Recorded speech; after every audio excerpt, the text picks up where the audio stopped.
Bonjour à toutes et à tous, je suis Anne-Sophie Dutta et vous écoutez Learning Matters. Dans cette première série, Comment décider face à l'incertitude, mes invités ont des savoirs et des méthodologies à transmettre.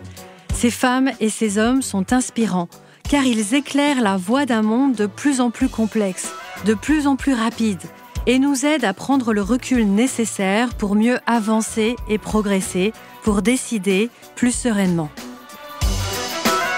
Aujourd'hui, je reçois Sophie Guignard. Sophie s'est tellement intéressée aux prises de décision qu'elle a même écrit un livre sur le sujet. Je choisis, donc je suis. Publié en mai 2021 aux éditions Flammarion. Sophie est une jeune femme déterminée, curieuse et créative. Elle a commencé sa carrière en banque d'affaires avant de diriger le magazine culturel Les Inrocks à Buenos Aires, puis de rejoindre la rédaction du Monde à Paris. Aujourd'hui, Sophie co-dirige l'événement Les Sommets, qui propose à des dirigeants d'entreprise de prendre 3 jours de respiration et d'inspiration pour venir repenser leur manière de faire et d'entreprendre. Dans cet épisode, nous nous interrogerons avec elle sur les ressorts de nos choix dans notre vie, notamment dans un contexte d'incertitude, que ce soit dans les sphères professionnelles et personnelles. Nous explorerons ces processus de décision et chercherons à comprendre notamment quand et comment on décide d'écrire un livre.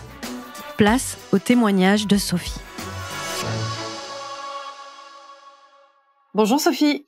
Bonjour Anne-Sophie. Merci beaucoup d'être là aujourd'hui pour creuser ce sujet de la prise de décision, qui est un sujet que tu maîtrises très bien puisque tu es l'auteur d'un livre qui est Je choisis donc je suis, qui est paru aux éditions Flammarion il y a 3 ans maintenant, je crois. Il y a 2 ans. Il y a 2 ans. Et donc, première question que j'aimerais pouvoir te poser, c'est quels sont les mécanismes intellectuels que l'on active lorsque l'on doit prendre des décisions? Je pense que c'est un sujet que tu as largement traité dans ce livre et que, en tant qu'experte, je serais contente de pouvoir avoir ton retour sur ce sujet, sur cette question. Alors, experte, je sais pas. Moi, ce qui m'intéressait à l'origine du livre, en fait, il y a énormément de questions sur moi, mais sur des parcours que je trouvais assez fascinants et assez dingues. Donc, des gens comme Marilyn Monroe, Hugh Hefner, Romain Gary, Serge Gainsbourg, qui à un moment de leur vie ont eu des ruptures entre une vie d'avant et une vie d'après, avec un choix délibéré, volontaire, en tout cas qui apparaît comme délibéré et volontaire, et qui a vraiment changé leur vie et leur trajectoire, et de manière assez dramatique, ou dramatique dans le sens énorme. Et je me disais, mais qu'est-ce qui s'est passé? Comment ils ont réussi à faire ce choix-là? Et voilà, donc moi, c'est ça qui m'intéressait, c'était qu'est-ce qui sous-tendait des choix qui sont déterminants et qui changent de vie et qui sont a priori délibérés. Et voilà, est-ce qu'ils sont faits effectivement de manière rationnelle? Donc toi, tu dis intellectuelle. Est-ce que c'est quelque chose qui est pensé, réfléchi, ou est-ce que c'est quelque chose qui est profondément inconscient, donc plutôt instinctif, ou voilà, et qui serait de l'ordre plus de l'irrationnel? Et je demandais, notamment quand j'avais commencé à faire mes recherches, j'interrogeais mes amis, je disais, vous, comment vous avez décidé de faire des enfants ou pas, de vous marier avec telle ou telle personne, de changer un jour de job, de pays, de faire un choix qui, à un moment donné, change vraiment une trajectoire? Et tous me disaient, je sais pas, j'ai pas réfléchi, c'est venu naturellement. Et donc, je me disais, en fait, c'est fou. Ces choix qui sont quelque part les plus déterminants dans une vie sont faits de manière un petit peu inconsciente, dans le sens où c'est pas on n'arrive pas à avoir des vrais arguments pour justifier telle ou telle personne. Alors, a priori, enfin voilà, on peut trouver des arguments, mais en vrai, il y a quelque chose, il y a quand même une force qui fait que on va dans cette direction. Donc moi, je me suis intéressée à ça et justement essayer de savoir dans quelle mesure ces choix qui sont forts, qui sont pensés, parce que je me suis pas trop intéressée aux choix sous tension, sous pression, où voilà, on a un pistolet sur la tempe et il faut vite prendre une décision, où on est militaire et il faut choisir si on tire ou on tire pas. Moi, c'était des choix, voilà, qu'on a quand même le temps a priori de faire. On se marie pas du jour au lendemain, même à Las Vegas. Et j'avais envie de savoir dans quelle mesure ils sont rationnels, dans quelle mesure ils sont inconscients. Et s'ils sont inconscients, ce qui était quand même un petit peu la piste qui commençait à se dégager, qu'est-ce qui sous-tend cet inconscient? Qu'est-ce qui guide cet inconscient? Quels sont les moteurs et les freins qui viennent en fait influencer cet inconscient et qui vont nous mettre dans telle direction plutôt qu'une autre? Et donc je suis partie comme ça avec toutes ces questions et j'avais pas du tout en tête une conclusion, c'est pas un essai avec un point final en disant voilà, c'est comme ça qu'il faut prendre des décisions, mais c'était vraiment voilà, essayer de comprendre quels sont les mécanismes et les forces à l'œuvre derrière nos décisions les plus complexes, parce que il y a tout un tas de choses qui interviennent, et quelles sont ces choses et quelles sont possiblement les influences, les freins, les moteurs, encore une fois, qui peuvent influencer ça. Et une des conclusions du livre et de mon investigation, de ma réflexion, c'est que les décisions très complexes, donc encore une fois celle-là, de se marier, de faire des enfants, de déménager, elles sont tellement complexes qu'elles sont rarement prises de manière rationnelle. Il y a trop de facteurs à la fois biologiques, culturels, sociologiques, psychologiques, historiques qui vont intervenir en fait et qui vont nous faire pencher pour telle ou telle option. Il y a des traumas, donc il y a la partie frein aussi, de qu'est-ce qui fait qu'on fait pas les choses ou qu'on va pas aller vers quelque chose dont on a envie, par exemple. Donc des traumas, un poids de la famille, des traditions, des peurs, etc. Et puis inversement, les moteurs, donc les envies, la curiosité, l'amour, les valeurs, voilà. Et plus ces choix sont complexes, plus en fait on est démuni, parce que c'est très difficile d'identifier, parce que toutes ces forces sont en fait interviennent de manière un peu concomitante, et ça donne un résultat qu'on n'arrive pas bien à discerner ou à expliquer. Et c'est un petit peu la définition de l'intuition, c'est savoir sans savoir comment on sait. Et donc voilà, ma conclusion, c'était que finalement, dans ces choix complexes où trop de facteurs interviennent, c'est peut-être l'intuition qui est la meilleure ressource pour savoir si on doit y aller, si on ne doit pas y aller, s'il faut choisir ce chemin ou pas. Parce que si on veut le faire de manière trop rationnelle, c'est très compliqué. Hein. C'est Darwin, en fait, moi j'utilise souvent, et d'ailleurs je l'utilise dans le livre, Darwin, qui était donc le scientifique que tout le monde connaît, un esprit très cartésien, très scientifique, et qui, en revenant de son expédition la plus connue, 28 ans, qui à l'époque était très vieux, doit décider ou pas de se marier. Et il a son petit carnet, il a ses petits carnets, il a ses journaux, et dans ces carnets ont été retrouvées des listes pour ou contre le mariage, et avec des arguments extrêmement rationnels, qui sont d'ailleurs à hurler de rire, parce qu'aujourd'hui les féministes tomberaient de leur chaise. Mais voilà, et donc il liste les arguments pour, les arguments contre. Donc pour, il y a de la compagnie, mieux qu'un chien, quelqu'un pour s'occuper de la maison, enfin des trucs sordides. Et puis contre, il y a moins d'argent à dépenser dans les livres, une conversation futile. Voilà. Et en fait, on se dit, bon, à la fin, s'il est rationnel, vu la tête des arguments, il va plutôt pencher pour le non et pas se marier. Et en fait, il se marie. Donc qu'est-ce qui fait que malgré une liste qui penche, à mon sens, plus pour le non, il s'est quand même marié. Donc c'est autre chose. Pareil, faire un enfant, si on réfléchit rationnellement, ça n'a pas de sens, c'est débile, ça va nous coûter de l'argent, du sommeil, on va plus en placer une, on va être inquiet toute sa vie, et pourtant la grande majorité des gens décident de faire des enfants et d'en refaire, alors qu'ils sont crevés, qu'ils sont inquiets, qu'ils sont stressés, donc on se dit non, c'est pas une décision logique, c'est pas une décision qu'on peut prendre intellectuellement en disant la décision intelligente serait de ne pas faire d'enfants, surtout dans le monde dans lequel on vit. Mais voilà, donc qu'est-ce qui fait que voilà, et à mon sens, ces décisions personnelles, déterminantes, ne sont pas prises de manière rationnelle. Voilà. Grande réponse à une petite question. Alors Sophie, donc tu penses que il faudrait cultiver son intuition pour pouvoir justement nous aider à prendre des décisions face à l'incertitude ? Je pense que dans les décisions les plus complexes, dans lesquelles interviennent justement plein de facteurs qu'on maîtrise pas totalement, effectivement, c'est l'intuition qui peut être le meilleur guide dans le chaos. C'est un peu, moi, la boussole dans la tempête, j'appelle ça, parce que c'est trop compliqué, en fait, de savoir ce qu'il faut faire. On va vers quelque chose qui, comme tu l'as dit, est incertain. Donc, c'est-à-dire que ça suppose de se lancer dans l'inconnu. Donc, c'est impossible de prendre une décision de manière rationnelle quand on ne sait pas ce qu'on va gagner et ce qu'on va perdre après l'avoir prise. Donc, qu'est-ce qui peut être un bon indicateur? Et je pense que c'est l'intuition, parce que l'intuition, précisément, c'est un outil, ou je ne sais pas comment on peut l'appeler, mais un mécanisme qui va prendre en compte tout ce qu'on sait. Et tout ce qu'on a connu, tout ce qu'on sent, c'est comme, moi je vois ça un petit peu comme un grand shaker dans lequel on met à la fois ses envies, ses peurs, ses traumas, ses aspirations, et on secoue tout ça et bim, ça donne une réponse. Et on sait pas comment on sait, mais tout d'un coup on sait que c'est ça qu'il faut suivre, parce qu'il y a quelque chose qui est de l'ordre de l'aspiration, qui donne envie. Et voilà, donc moi je pense que de tout ce que j'ai trouvé comme outil, on peut utiliser les valeurs, on peut utiliser la curiosité, on peut utiliser des techniques de prise de décision, mais sur les décisions très complexes, très personnelles, comme encore une fois faire des enfants, se marier, changer de travail, etc., je pense pas qu'on puisse apprendre à faire de bonnes décisions. On peut apprendre à se poser des meilleures questions, c'est-à-dire être conscient de toutes ces influences, plus ou moins inconscientes, en fait, qui entrent en jeu au moment de prendre une décision. Typiquement, Marilyn Monroe choisissait très mal ses maris parce que elle avait un gros trauma, elle n'avait pas connu son père. Elle l'a cherché toute sa vie et donc elle s'est mariée 3 fois avec des hommes plus âgés qu'elle l'appelait papa. Et donc là, clairement, il n'y a pas besoin d'être psychologue pour voir qu'il y a un petit souci, qu'elle cherche à combler un manque et que c'est pas une aspiration. Donc on sait que ça va au casse-pipe. D'ailleurs, c'était le cas parce qu'elle cherche non pas, c'est pas une aspiration, elle va pas vers quelqu'un pour ce qu'il va lui apporter pour grandir, mais pour combler un manque. Donc, en ce sens-là, on se dit, voilà, c'est un petit peu déjà dès le départ, on est un petit peu mal parti. Donc voilà, en fait, c'est ça que on peut se poser des bonnes questions dans ce sens-là quand on est conscient du poids de certains traumas, du poids de la famille, des attentes de la famille, de la société. Ça, c'est des bons outils pour se poser des bonnes questions en disant attention, si je prends cette décision, est-ce que c'est vraiment la mienne ou est-ce c'est celle de papa? Est-ce que je suis un pur produit de la société en prenant cette décision?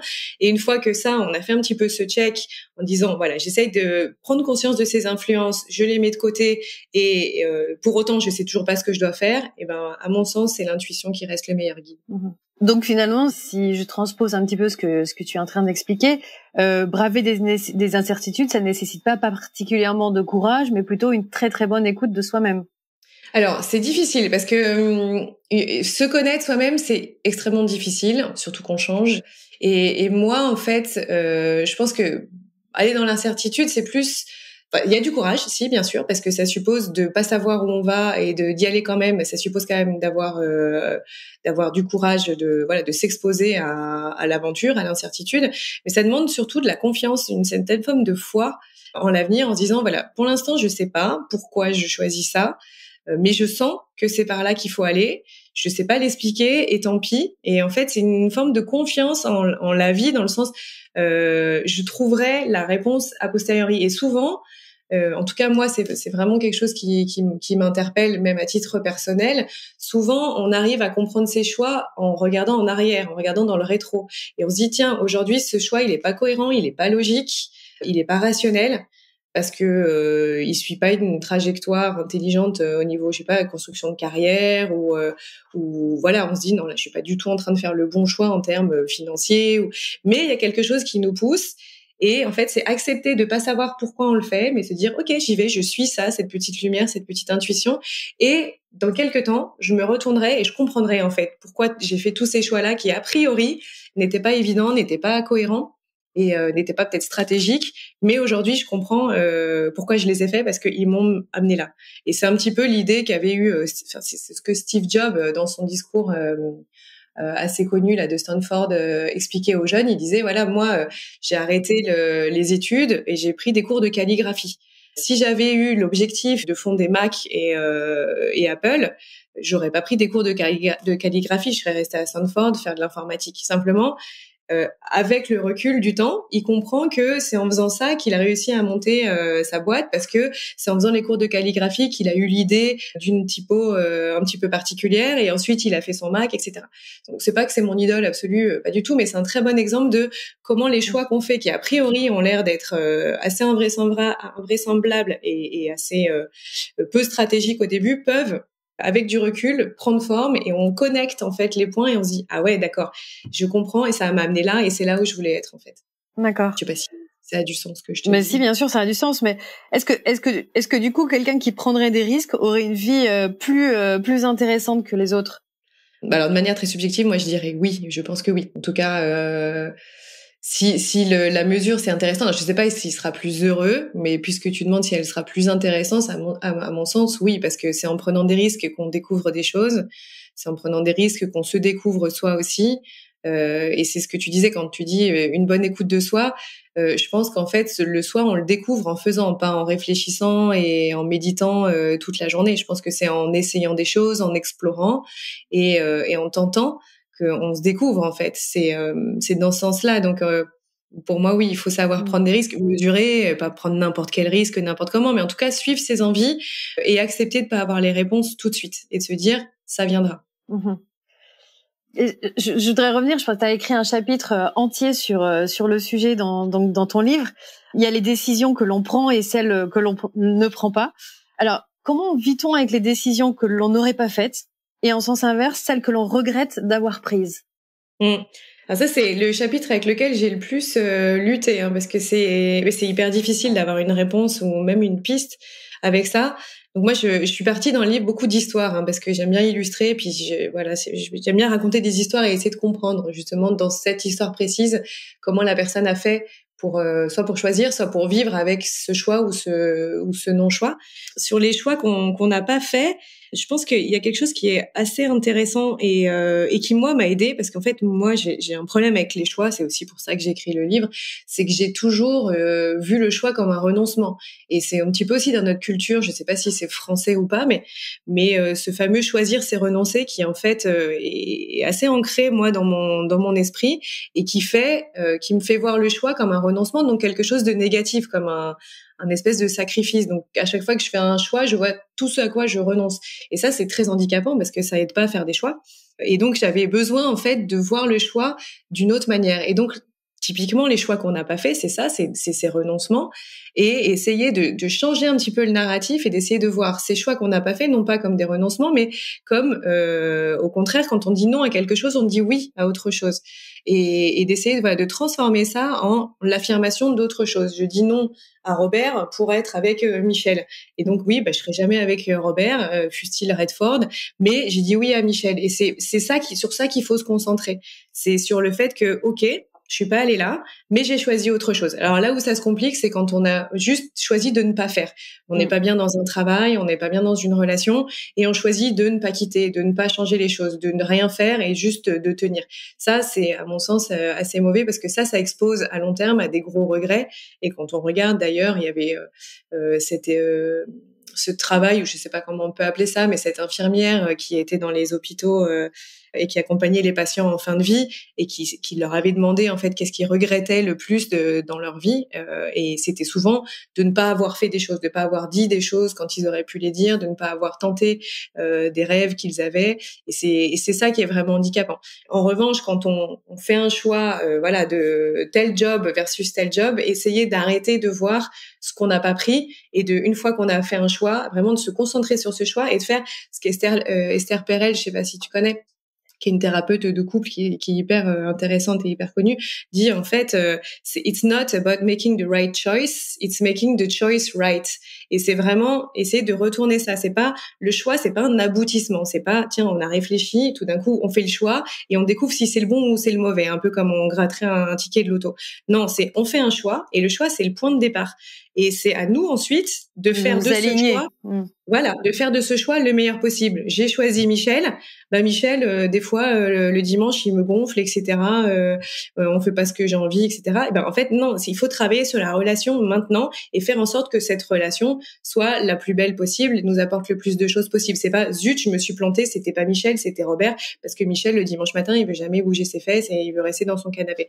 Enfin, tu vois ce que je veux dire? C'est vraiment le choix, de le voir comme un point de départ et pas comme un point d'arrivée. C'est pas une finalité. C'est pas, il y en a un bon et un mauvais. Il y a un choix. C'est une affirmation. C'est une préférence à ce jour-là. Et c'est à nous ensuite de bosser pour faire en sorte que ce choix devienne le bon. Donc ça, c'est un petit peu l'idée qu'il y avait avec ces décisions non prises. Et puis après, les décisions qu'on a faites et qu'on peut éventuellement qu'on a prises et qu'on peut éventuellement regretter, il y a plusieurs choses. Moi, j'étais fascinée par l'histoire de cette équipe de rugby uruguayenne qui, dans les années 70, s'est crashée dans les Andes. Je sais pas si t'en avais entendu parler. Oui, bien sûr. Oui. Il y a un film, il y a eu des livres, et puis c'est une histoire complètement folle. Donc l'avion se crache, c'est une équipe de tout jeunes rugbyman, ils ont entre 17 et 20 ans, et ils se retrouvent 2 mois et demi, il y en a beaucoup qui périssent à la fois dans le crash et après, et il y a un petit groupe de 16 qui survit miraculeusement pendant 2 mois et demi dans les Andes, avec rien à manger, rien à boire, et surtout ils s'organisent, et très peu d'espoir d'être retrouvés.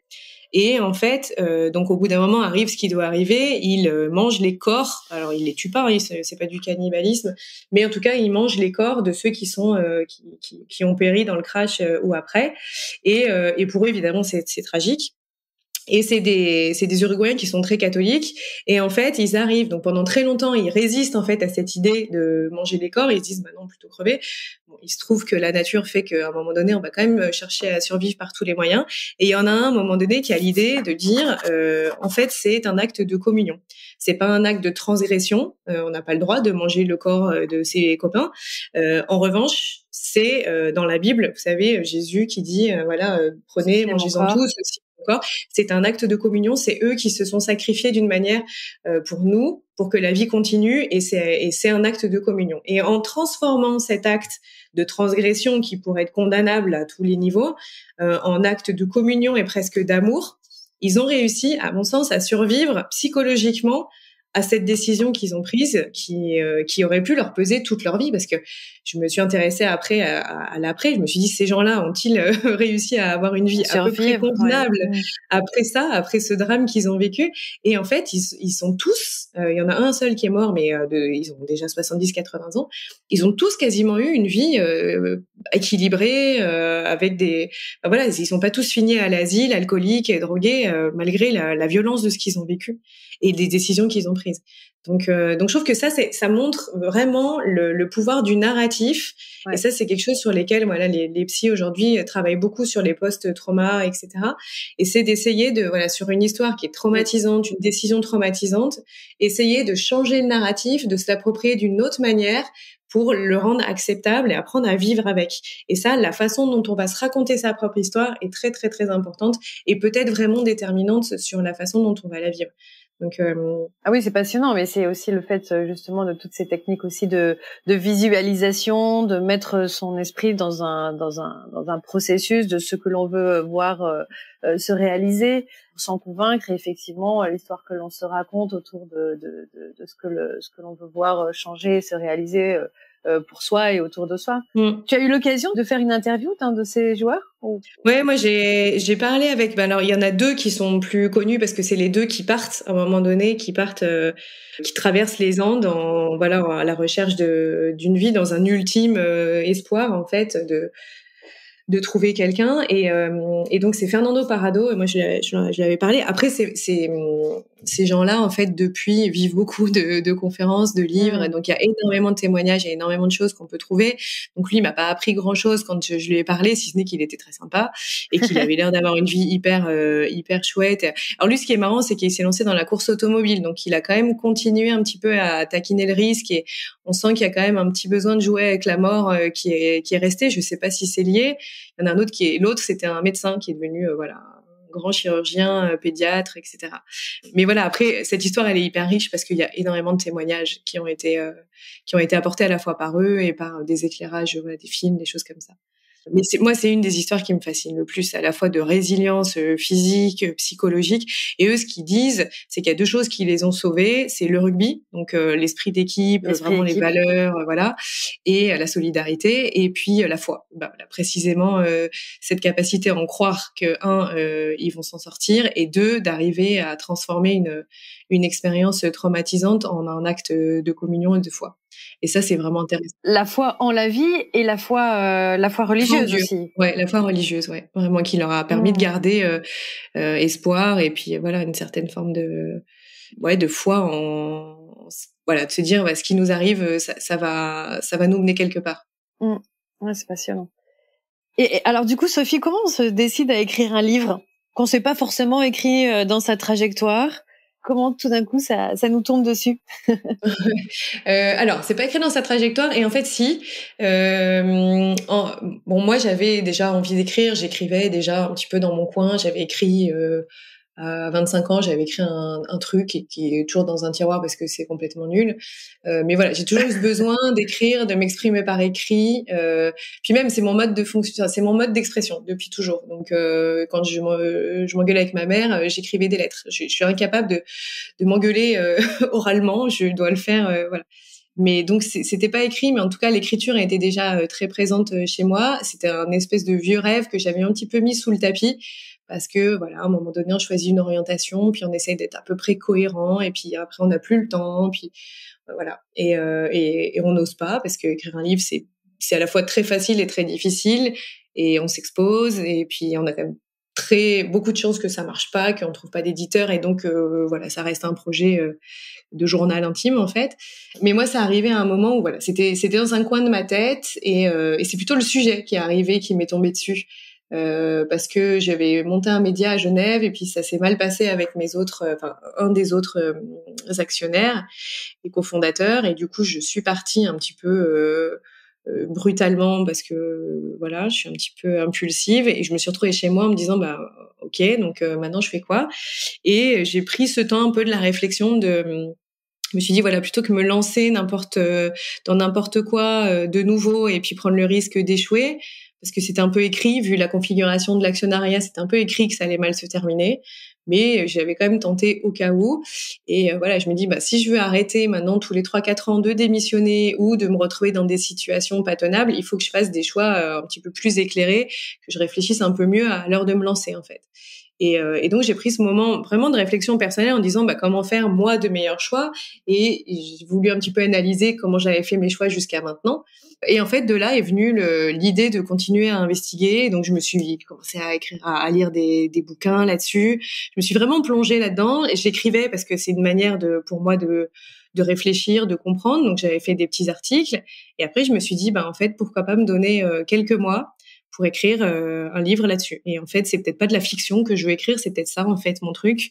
Et voilà, je me suis donné 9 mois de manière un peu symbolique. J'ai dit voilà, j'ai 9 mois pour pondre un truc. Je me mets à fond là-dedans et j'y étais à 8h30 du matin jusqu'à 18h30. Et j'ai vraiment pris ça hyper au sérieux. J'ai fait énormément de recherches et je me suis vraiment obsédée. J'ai vraiment été obsédée par ça. Et donc à la fois, voilà, l'écriture, c'était ce qui me manquait, c'est le sujet. Mais même le sujet, en fait, maintenant, avec du recul, je l'ai toujours eu. C'est toujours quelque chose qui m'a obsédée. Encore une fois, quand je repense aux choses aux histoires qui m'ont impacté, aux livres que j'ai aimés, aux films que j'ai aimés, il y a toujours des histoires de choix. Et donc, voilà. Et simplement, je l'avais pas conscientisé. Et l'écriture non plus. Et en fait, c'est assez rigolo parce que quand mon livre est sorti, ma meilleure amie que je connais depuis qu'on est toute petite, depuis la maternelle, m'a renvoyé, en fait, je crois qu'elle avait une lettre que je lui avais envoyée parce que en vacances on s'écrivait encore des lettres à cette époque, et je disais bah plus tard je serai écrivain, et j'avais peut-être 10 ans ou 8-10 ans et j'avais complètement oublié ça. Et c'est assez fou en fait de se dire qu'on oublie en fait ces envies un peu les premières envies qu'on a eues, et d'une certaine manière moi je le vois chez moi mais dans plein de gens autour de moi, chez plein de gens autour de moi, ces envies qu'on avait jeunes ou très tôt, elles finissent par revenir. On peut les nier, on peut les oublier à un moment, mais elles reviennent en fait. Et ça, je sais pas si toi tu le vois aussi, mais je vois des gens qui, ben voilà, autour de 40-45 ans, changent de trajectoire et se retrouvent à faire quelque chose dont ils ont toujours rêvé, que ce soit du droit, des médecins, des coachs, enfin voilà. Et on se dit mais c'est pas venu comme ça là, parce qu'à un moment donné t'as eu une révélation. Non, c'est qu'en fait tu l'as toujours eu. C'est un rêve d'enfant et tu t'essayes de t'aligner avec ton rêve d'enfant et t'arrives à cette maturité où tu dis si c'est plus maintenant, c'est jamais en fait. Exactement. Et la question, c'est pourquoi on met autant de temps et pourquoi on fait autant de détours. Et peut-être que ces détours, c'est pas une perte de temps du tout. Peut-être que c'est nécessaire aussi. Et peut-être qu'on a besoin de faire ce chemin pour mieux revenir. Mais par contre, c'est super important, je pense, d'écrire ça. Et moi, j'ai des enfants et je veux, en tout cas, si eux ne l'écrivent pas, moi, je veux écrire leurs envies et pour qu'ils les oublient pas. Parce que je pense que parfois, on a besoin de quelqu'un qui nous le rappelle aussi, juste pour voilà, pour rallumer un petit peu cette flamme que parfois on est capable d'enfouir très très loin. Mais alors du coup, ces explorations autour de la thématique du choix, est-ce que pour l'écriture du livre, est-ce qu'elles ont remis en cause un peu les certitudes ou les incertitudes que tu aurais pu avoir avant justement de te pencher sur le sujet 8 heures par jour pendant 9 mois? Oui, alors moi j'avais pas de certitude, j'avais énormément de questions, mais j'avais envie d'y voir plus clair. J'avais envie de comprendre un peu mieux tous ces mécanismes, d'aller un petit peu investiguer sur tout ce qui pouvait influencer, notamment tout ce qui était frein, parce que c'est ça en fait le problème, c'est tout ce qui nous empêche de faire ce qu'on veut faire. Donc ça c'était quelque chose que j'avais envie de voir. Ça m'a beaucoup aidé, voilà, de pouvoir identifier tout ça, parce qu'aujourd'hui, à l'heure de faire des choix, j'arrive un petit peu. Je pense que c'est un processus assez sain de se dire tiens, est-ce que ça c'est vraiment mon envie à moi, ou c'est celle de mon mari ou de ma mère, ou est-ce que c'est un besoin de briller socialement. Enfin voilà, d'où vient cette envie? Est-ce que c'est vraiment la mienne?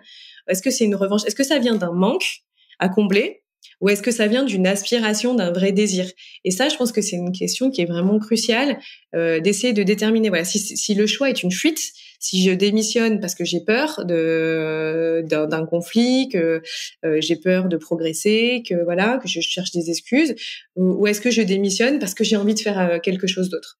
pour moi, c'est vraiment hyper important d'arriver à faire la part des choses entre une fuite et une aspiration. Et vraiment, j'essaye maintenant dans mes choix, c'est pas du tout évident, mais d'opter pour l'aspiration. C'est par exemple, on en parlait tout à l'heure.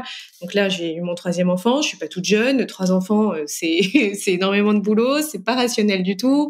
Il y a plein d'arguments à la fois écologiques, économiques, enfin bref, qui feraient pencher la balance plutôt contre.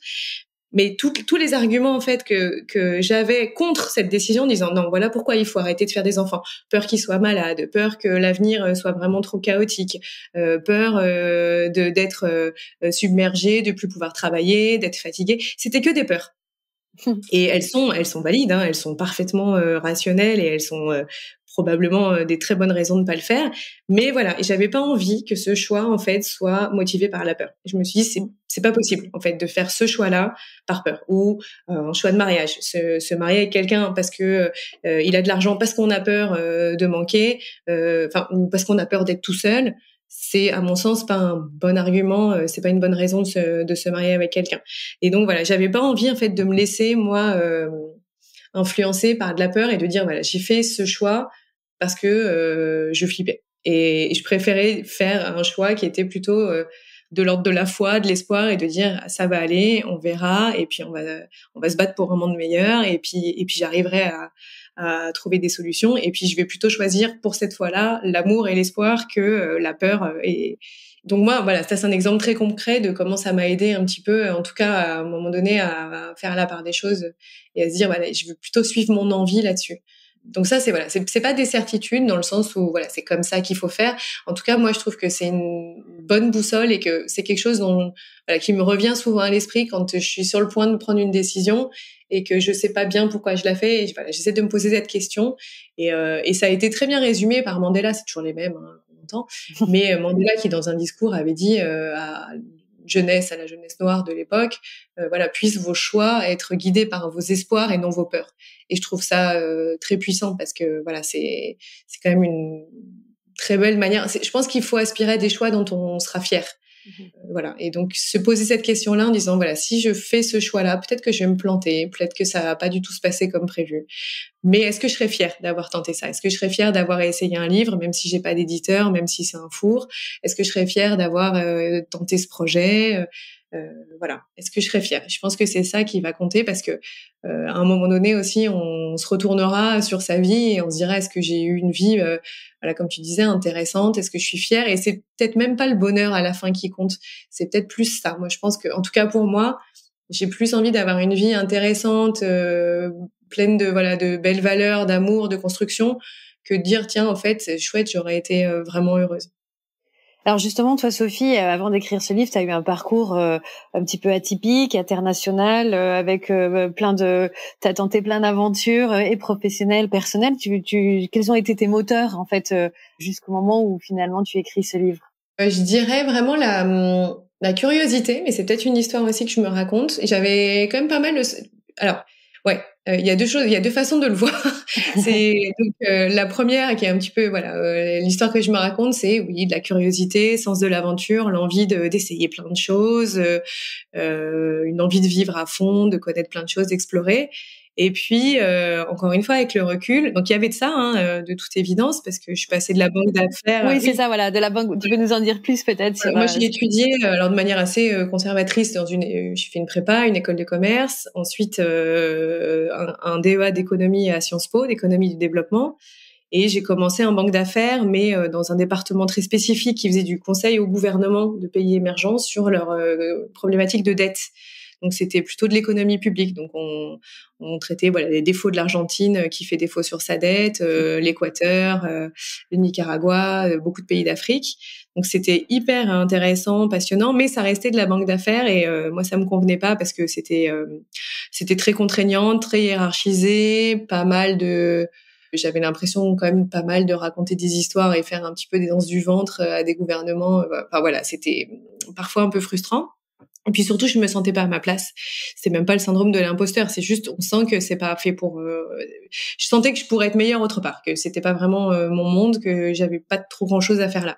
Et donc j'ai basculé. Et là, on m'a proposé, enfin le directeur de la banque, qui était un personnage quand même très atypique, Mathieu Pigasse, m'a proposé d'aller en Argentine, à la fois pour faire le lien sur la dette argentine, parce qu'on attendait un mandat, la reprise d'un mandat sur un conseil du gouvernement argentin, et en même temps, il avait acheté Les Inrecuptibles, qui avait une filiale là-bas. Et donc, moi, j'ai dit, banco. Moi, mon objectif, c'était de quitter la banque et de faire, je savais pas quoi, en fait. Donc, j'ai dit, très bien, je vais faire ça pendant quelques temps. Je vais faire son audit sur son magazine, et puis je vais attendre que le mandat tombe pour Lazare. Et puis le mandat est jamais tombé, mais le magazine j'ai commencé à trouver ça très rigolo, en fait. Il y avait cette petite équipe qui avait lancé ce magazine de rock, et en Argentine, tu le sais bien, le rock, c'est une religion. Donc il y avait une aura, il y avait plein de choses à faire, il y avait vraiment une envie, et puis voilà, une espèce d'effervescence autour de la musique, de la culture là-bas qui était folle. Et je me suis dit, voilà, en attendant, je vais m'occuper du magazine. Et comme le mandat n'est jamais tombé, j'ai continué de m'occuper du magazine, on l'a restructuré, on essaie de relancer des choses, etc. Et puis après, voilà, au bout de 3-4 ans, tu connais bien le contexte de l'Argentine, ça m'a un peu fatiguée, l'inflation, les négos, manque de perspective, se galérer tout le temps pour arriver pour juste se maintenir à flot. Et donc j'ai dit, là ça suffit, il faut que je rentre. Et puis j'allais avoir 30 ans, mon papa avait fait un AVC, je me suis dit, il y a un moment où il faut faire des vrais choix. Est-ce que je reste ici, je construis ma vie ici, ou est-ce que je rentre? C'est le moment, parce qu'après ce sera trop tard. Et donc je suis rentrée, j'ai travaillé pour Le Monde, on a développé des activités africaines. Mais voilà, tout ça, je suivais pas des plans, hein. C'est qu'à chaque fois je disais, tiens, je pars, et c'était jamais je pars pour faire ça, c'était j'arrête et puis je vais bien voir ce qui se passe après. Et je trouvais en général assez facilement d'autres projets, et c'était toujours des jobs qui n'existaient pas quand même, à part la banque d'affaires. C'était toujours des choses que j'inventais un peu moi-même avec les gens que je rencontrais, où ils me disaient, tiens, on a ce projet, occupe-t'en. Donc je répondais pas à des annonces de job. Donc c'était vraiment rigolo dans ce sens-là, où c'était un peu du sur-mesure, et c'était toujours un peu des aventures de l'entrepreneuriat. Aujourd'hui, on appellerait ça de l'intrapreneuriat. Et puis voilà. Et après, au Monde, je rencontre ce monsieur suisse qui travaille avec moi sur l'Afrique. Il me dit, viens, on monte un média en Suisse. Et moi, comme à l'époque, j'étais tombée enceinte de mon futur mari qui habite à Annecy. J'ai dit, oui, ça m'arrangerait qu'on se rapproche. Et donc voilà. Et on a monté ce média, et c'est ça qui a un petit peu, au bout de 2 ans, a coincé, parce que sur des désaccords. Et voilà. Donc ça a toujours été un petit peu, c'est pas une construction, c'était toujours un peu des envies, des choses qu'on me proposait. Et voilà. Et donc moi, j'étais capable de dire oui, de toujours dire, oui, c'est rigolo. Je sais pas si je suis capable, je sais pas du tout où ça va, mais allons-y, j'ai pas grand chose à perdre. Et donc voilà, c'est vraiment de la curiosité, de l'envie. Je suivais vraiment cette envie de faire des choses rigolotes. Et puis, en écrivant le livre, je me suis rendu compte que c'était aussi peut-être une forme de fuite, justement. C'était que j'avais du mal à m'engager, à la fois dans des relations personnelles, mais aussi professionnelles, et que tous les 3-4 ans, je cherchais quand même à faire autre chose. Donc, pas trop rester au même endroit et essayer de toujours recommencer. J'ai eu ce besoin de recommencer à zéro, à la fois professionnel, changer de pays, changer de mec. Je changeais tout, en fait. Et j'ai commencé à voir ce pattern que j'avais pas identifié avant, tiens, c'est quand même bizarre, tous les 3-4 ans, de devoir tout lâcher pour recommencer. Comme si j'avais une espèce de boulimie, comme si je voulais vivre 1000 vies, en fait, en une, et que j'avais peur de pas assez vivre, ou que j'avais peur de m'engager, en fait, vraiment dans des choses, dans des relations, dans des projets. Et ça, j'ai pris conscience de ça en écrivant le livre, en me disant, voilà, il y avait peut-être à la fois des aspirations, donc le côté curiosité, aventure, et à la fois le petit côté fuite, où en fait il y a peut-être un truc un peu symptomatique qui est cette peur de faire des vrais choix, de se lancer de manière un petit peu définitive, de se marier, de faire un enfant, de monter une boîte. On peut pas partir comme ça du jour au lendemain quand on fait ce genre de projet. Donc voilà. Et à ce moment-là, j'ai dit, ok, là il faut que je commence à me poser, et j'aimerais bien cette fois construire un petit peu plus, et arrêter à la moindre contrariété ou à la moindre question, tout lâcher et recommencer ailleurs. Puis de toute façon, après, avec l'âge, ça devient de plus en plus difficile de faire ça, mais voilà. Donc c'est ça, mes moteurs. Donc c'est pas que des moteurs très positifs, mais encore une fois, ça fait partie de nos trajectoires. On fait des choses, on se raconte une histoire. Et de ce qui influence, les choix. Et alors maintenant, toi, tu es organisatrice des sommets. Hein. Les sommets, c'est un événement de 2 jours pour penser la transformation des entreprises, inspirer les leaders d'aujourd'hui et de demain. J'imagine que du coup, tu dois aussi prendre des décisions en tant que manager. Mais vous êtes, il me semble, un collectif pour organiser, ou en tout cas un petit collectif. On est un collectif, on est un groupe de 2. Un collectif de 2, un binôme. Après, il y a plein d'autres gens qui travaillent. On a beaucoup de bénévoles. On a une équipe importante le jour, enfin les 3 jours des sommets, évidemment. Mais en fait, on est une petite équipe de 3. Donc il y a mon associé Xavier qui a fondé, mais à l'époque c'était des sommets du digital, donc on a vraiment transformé.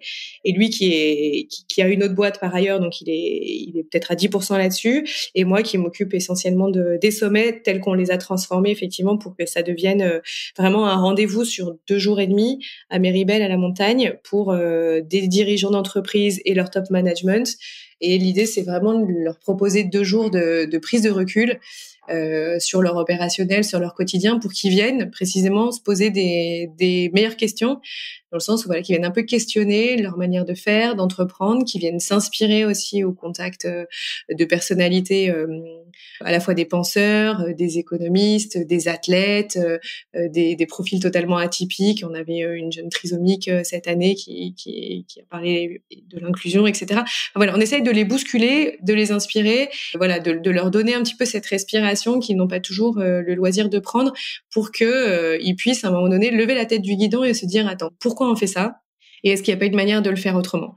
Donc, qui moi, voilà, c'est toujours un peu le fil rouge de tous mes questionnements, mais pour prendre de meilleures décisions dans le sens où pas forcément plus stratégiques, plus intelligentes dans le sens business, mais en tout cas plus alignées, même si c'est un peu tarte à la crème de dire ça maintenant.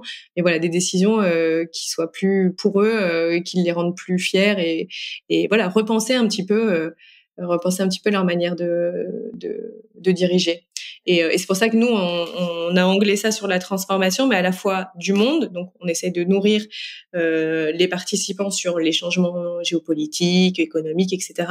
Transformation des entreprises, donc par comment les organisations elles-mêmes changent en fonction du changement du monde, mais aussi des aspirations des consommateurs, des employés et des dirigeants eux-mêmes.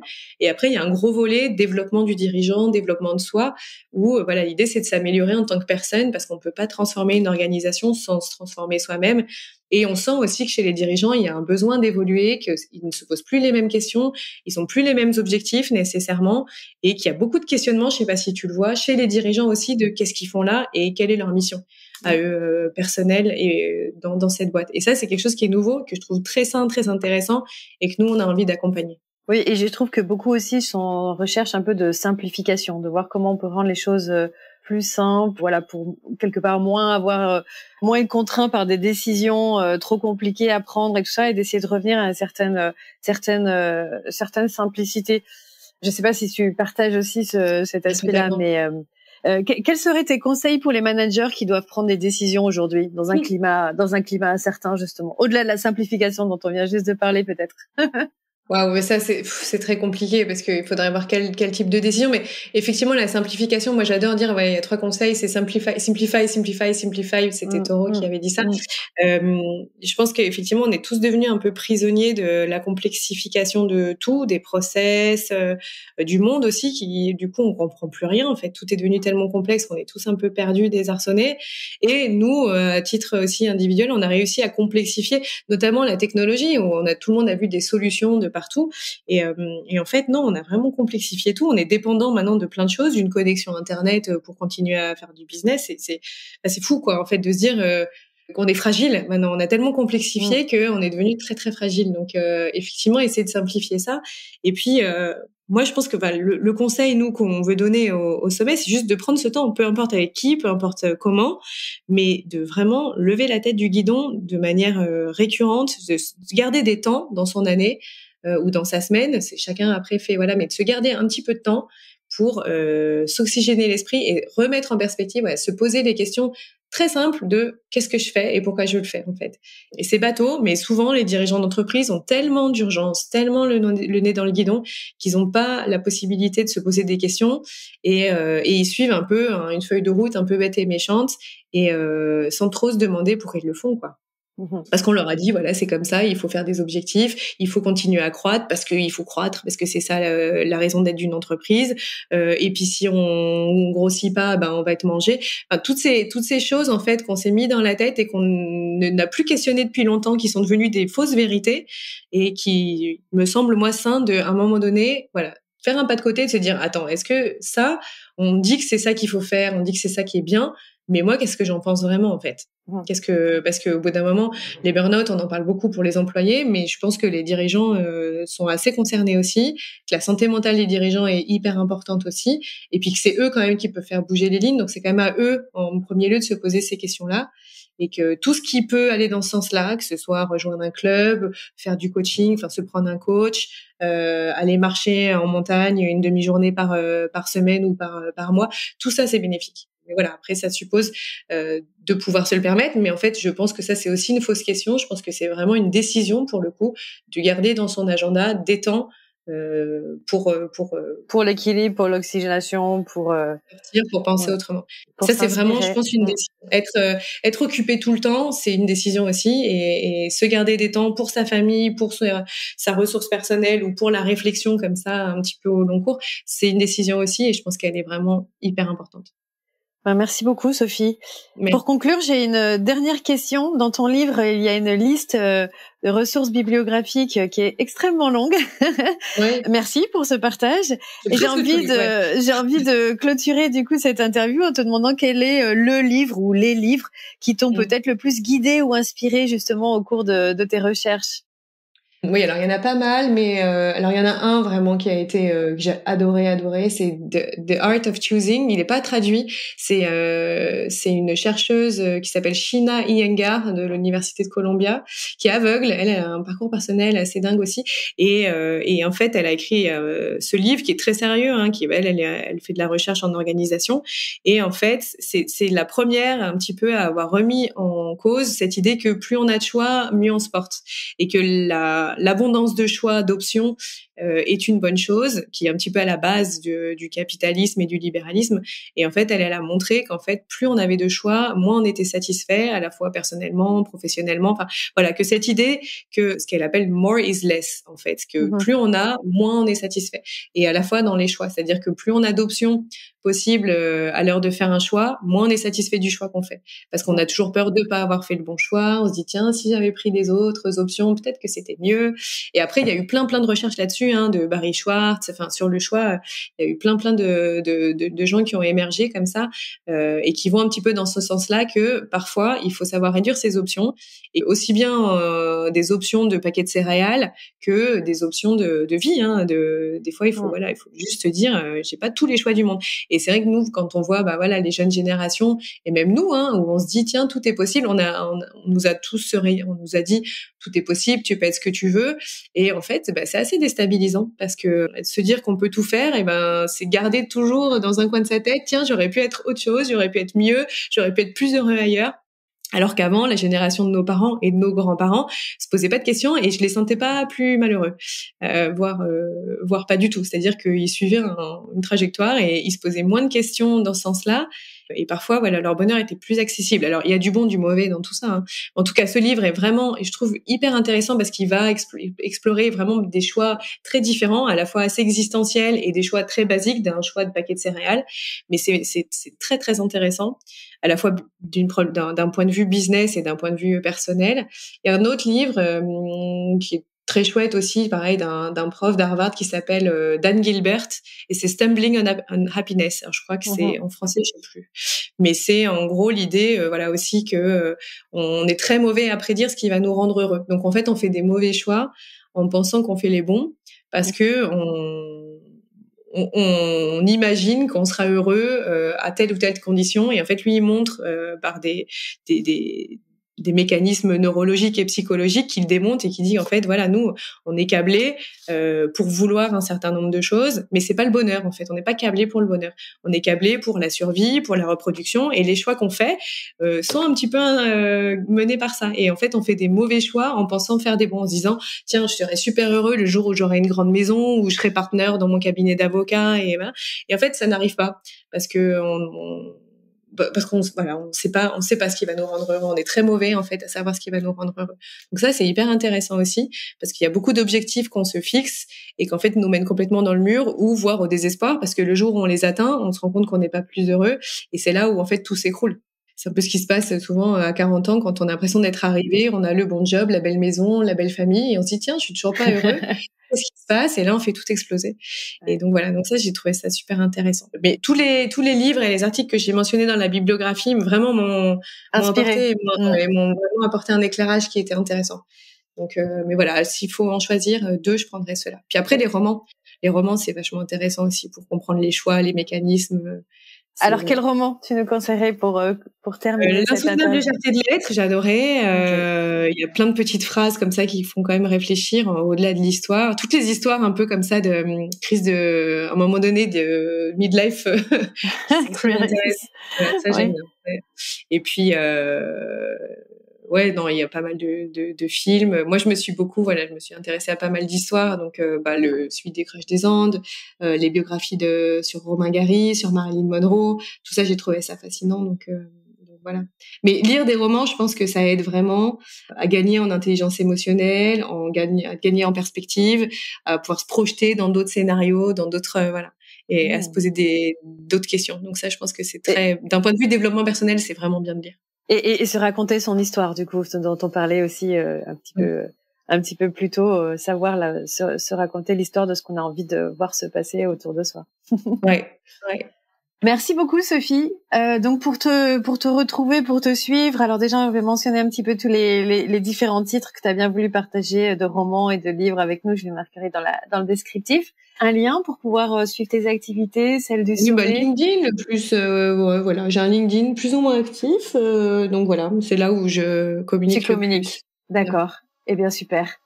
Merci beaucoup, Sophie. Merci à toi, Anne-Sophie. Merci beaucoup. C'est la fin de cet épisode de cette première série, Prendre des décisions face à l'incertitude. J'espère qu'il vous a plu.